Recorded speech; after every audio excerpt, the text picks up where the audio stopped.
ओहो, तो सच्ची बात है। मूर्ख, सुना नहीं, कहानी है। अच्छा अच्छा, पुरानी कहानी है। अरे पुरानी नहीं, बहुत पुरानी कहानी है। हाँ, बहुत पुरानी है, करीब 1500 साल पहले की। पर कहानी नहीं, हकीकत है। बेटा, कहानी नहीं, हकीकत है। अच्छा बाबा, गलती हो गई, अब सुनने तो दे। जन शासन की धर्म ध्वजा चहूं और फहराती थी। आचार्य सिंहगिरी के आगे जनता शीश नवाती थी। शिष्य कही थे आचार्य प्रवर के, धर्म में ध्यान लगाते थे। अपने गुरुवर के चरणों की धूली शीश लगाते थे। वंदना आचार्य प्रवर। धर्मलाभ यतिवर्धन गिरी। आचार्य, मैंने सूर्योदय से अब तक पूरी एक प्रहर साधना का अभ्यास कर लिया। आप आज्ञा दे तो भिक्षा के लिए गांव में हूँ आऊँ। मुनि धनगिरी, ये तुम्बवन ग्राम है, स्मरण है ना? मुझे सब स्मरण है गुरुवर, किंतु अर्थात अभी किंतु परंतु शेष है। नहीं आचार्यवर, दीक्षा के बाद पिछले पूरे वर्ष भर से मैं आपके चरणों में रहकर पूर्णतः साधु धर्म का पालन कर रहा हूँ, नित्य साधना कर रहा हूँ, और अब आपकी कृपा से और साधना के अभ्यास से मुझे राग और द्वेष विचलित नहीं करते। मुझे अपने बीते जीवन की हर एक घटना स्मरण है, किंतु उनका अब मेरे मन पर कोई प्रभाव नहीं पड़ता। सुनकर हृदय को संतोष हुआ। हे धनगिरी, तुम्हारी जीवनचर्या देखकर मैं कह सकता हूं कि तुम साधु, यति, ऋषि, मुनि, श्रमण, निर्ग्रंथ, भिक्षु और मुंड कहलाने के योग्य हो गए हो। आपके ये वचन सुन मैं धन्य हो गया गुरुवर।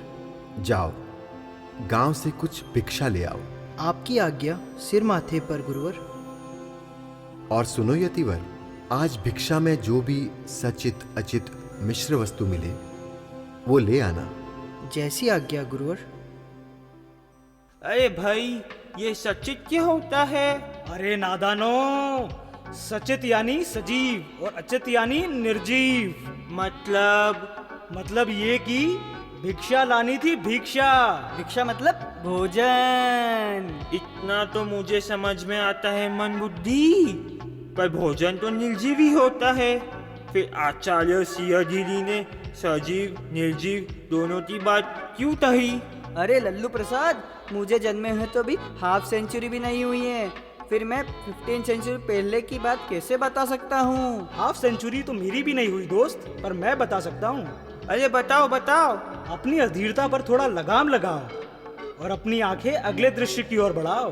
पर वो तुम्बवन गांव का यह दृश्य देखो तो सही, धीरे धीरे सब बातें समझ में आ जाएंगी।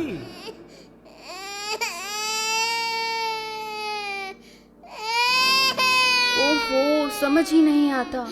ये बच्चा जब से पैदा हुआ है तब से रोता ही क्यों रहता है?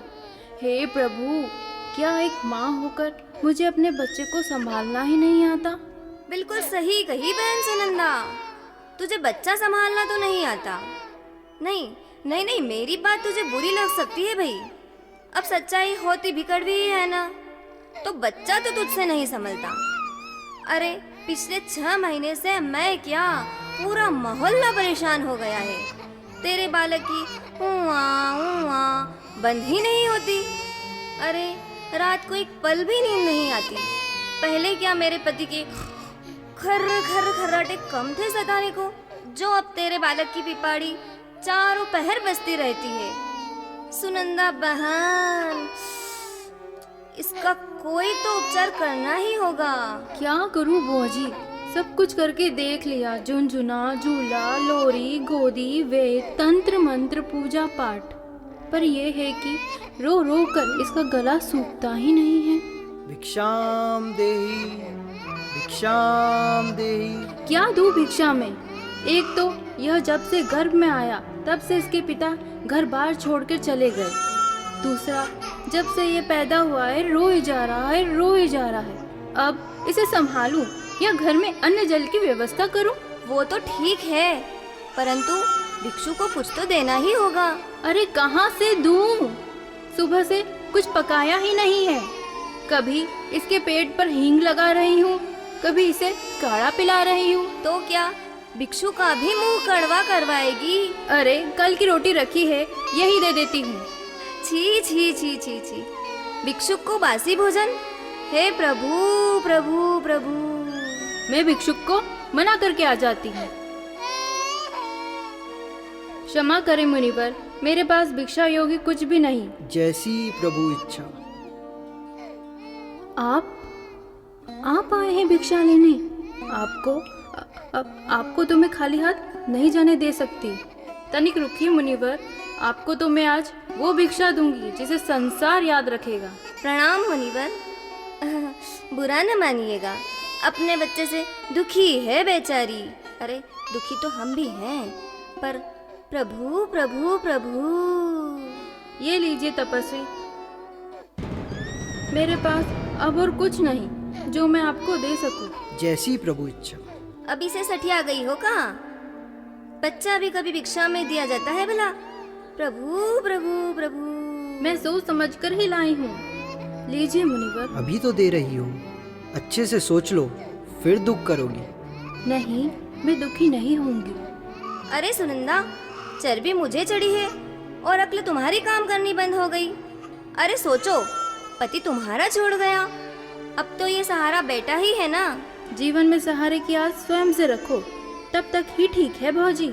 तो ठीक है, मैं यह भिक्षा ग्रहण करता हूँ, परंतु आसपास के सभी श्रावक श्राविका इस बात के साक्षी रहे कि इस बालक की भिक्षा इसकी माता ने अपनी स्वेच्छा से दी है। ले जाओ ले जाओ ले जाओ।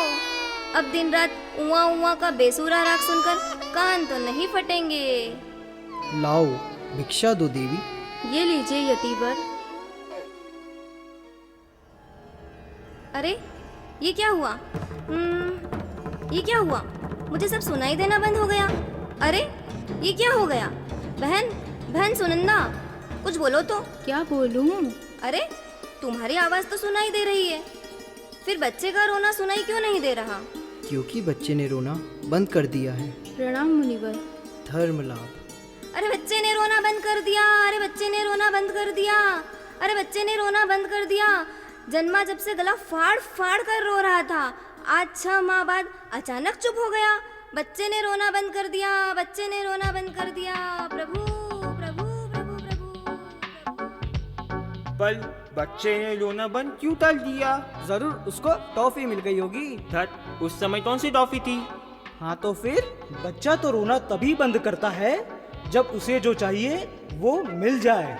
तो इस बच्चे तो साधु के हाथ में जाते ही ऐसा क्या मिल गया? उसे वैराग्य की राह मिल गई थी।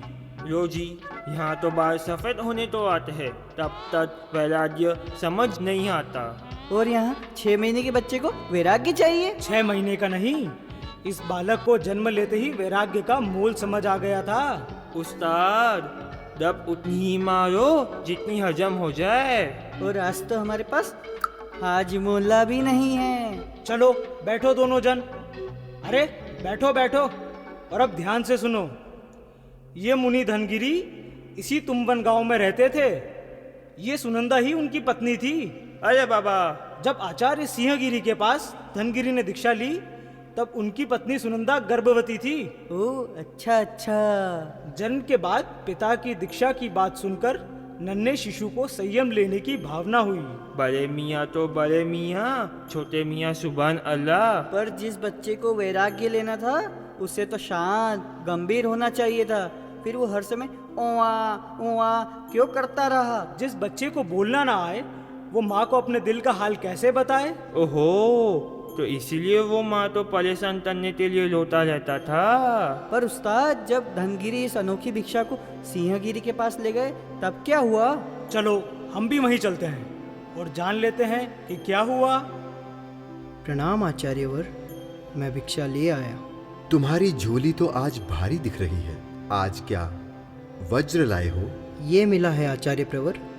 मुनिवर, इस बालक ने वैराग्य लेने की जो प्रतिज्ञा मन ही मन की थी, वो वज्र के समान दृढ़ थी, जो आज पूर्ण हुई।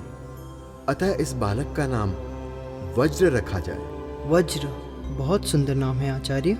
अब इस बालक को लालन पालन के लिए श्रद्धावती श्राविकाओं के पास छोड़ दो।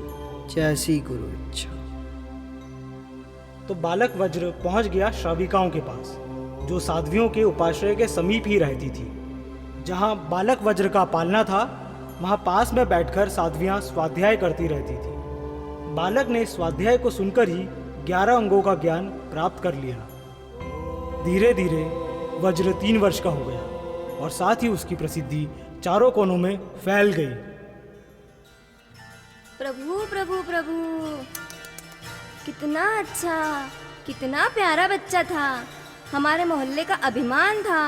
अरे बहन सुनंदा, ये तूने क्या घोर अनर्थ कर दिया। मैंने क्या कर दिया भौजी? माँ है तू, कैसे दिल पर पत्थर रख लिया।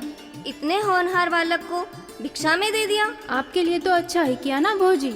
अब आप रात को लंबी तान के सोती होंगी। प्रभु प्रभु प्रभु, ऐसे मेरे भाग्य कहाँ। मेरे पति के लंबे खर्राटों के साथ कोई बहरा भी ना सो पाए। खैर वो छोड़ो, तुम्हें पता भी है तुम्हारे बालक वज्र की प्रसिद्धि सब और फैल रही है। अच्छा है, अब एक माँ को और क्या चाहिए? क्या चाहिए? अपना बच्चा चाहिए, और क्या। पर उसे तो मैं दे चुकी। अरे दे चुकी तो क्या हुआ, तुमने जन्म दिया है उसे। केवल और केवल तुम्हारा अधिकार बनता है उस पर। दान दिए हुए पर कैसा अधिकार? लो जी लो, तुम्हारी अक्ल तो भैंस चर गई लगता है। अरे तुम्हारे बुढ़ापे का सहारा है वो, चलो उसे लेकर आते हैं। परंतु अरे तेल लेने गया तुम्हारा किंतु परंतु।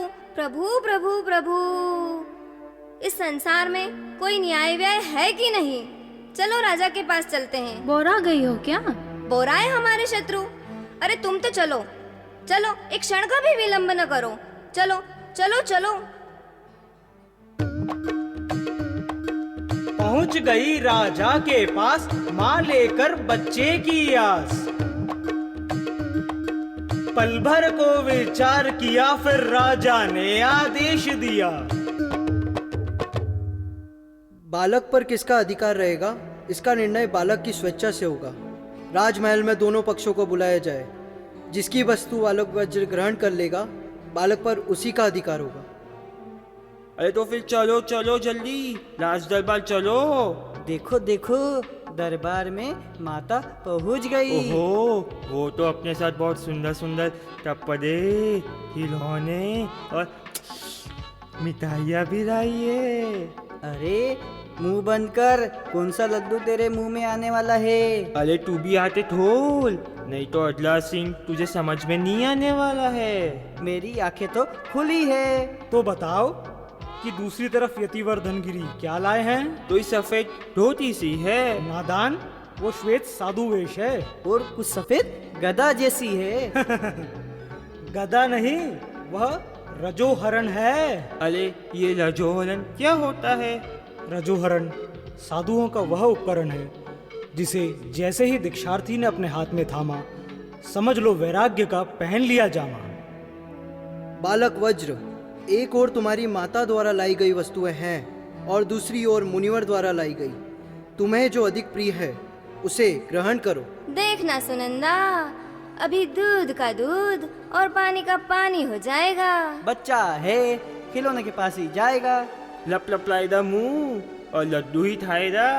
पर देखो, बालक वज्र ने तो खिलौनों मिठाइयों की ओर देखा भी नहीं। प्रभु प्रभु प्रभु, ये क्या, पहले तो रो रो कर पूरे मोहल्ले का माथा चाट जाता था, और आज ये रजोहरण लेकर हमारा माथा ही झुका दिया।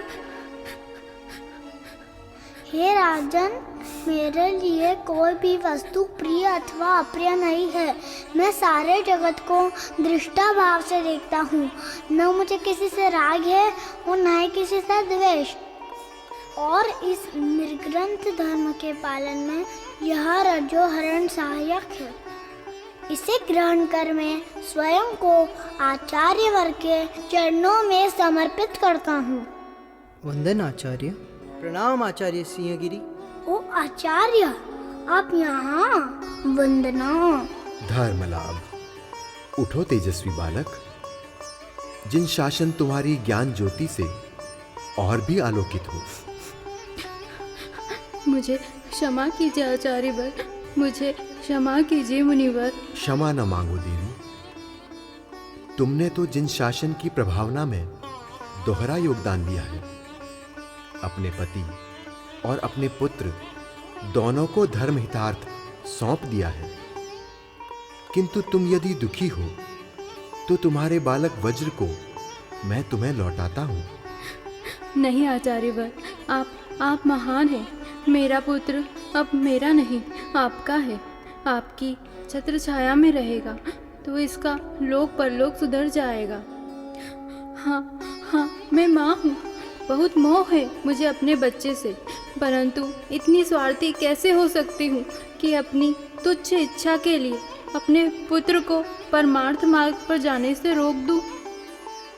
जा पुत्र जा, मैंने तुझे सब बंधनों से मुक्त किया। धन्य हो माता, तुम धन्य हो। आचार्य सिंहगिरी की जय, आचार्य सिंहगिरी की जय, मुनि धनगिरी की जय, मुनि धनगिरी की जय, मुनि वज्र स्वामी की जय, मुनि वज्र स्वामी की जय।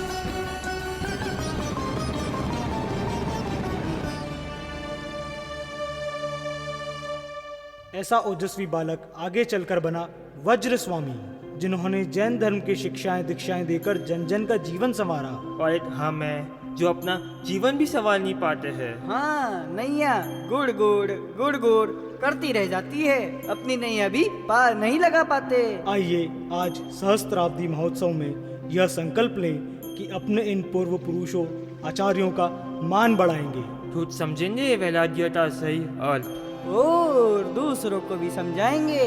आओ करें यह वज्र प्रतिज्ञा। हम धर्म ध्यान फैलाएंगे, हम धर्म ध्यान फैलाएंगे, हम धर्म ध्यान फैलाएंगे, हम धर्म ध्यान